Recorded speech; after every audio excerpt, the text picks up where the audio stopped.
Following the success of our hot meals handout to the homeless in Trinidad, we returned to the city of Iloilo in the Philippines to continue our outreach efforts.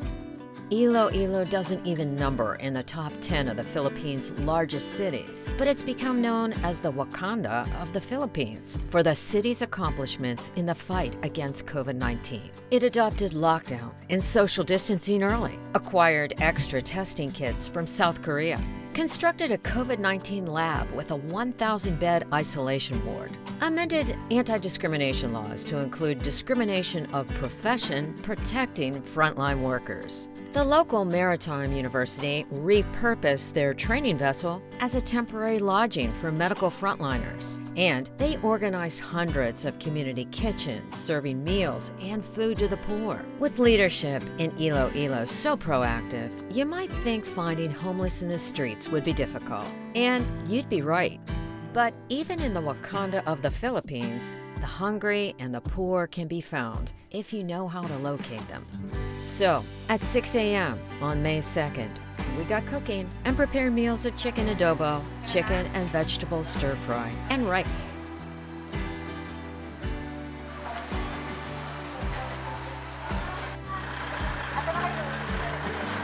Around noon, we departed with our meals and took to the streets, where we found the homeless population to share our meals with.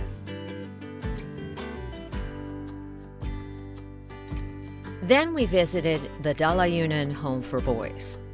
Normally, they don't allow visitors, but it was hard to turn down a gift as delicious as ours. Our company is called First Choice Family Services. So, mag-share some love here. That's why we are here right now.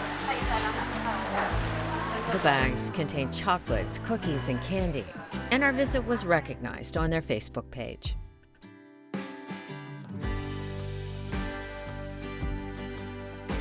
We ended at around 4 p.m. at Plaza Libertad, where a gathering of pedicab drivers was thrilled to receive our cookie.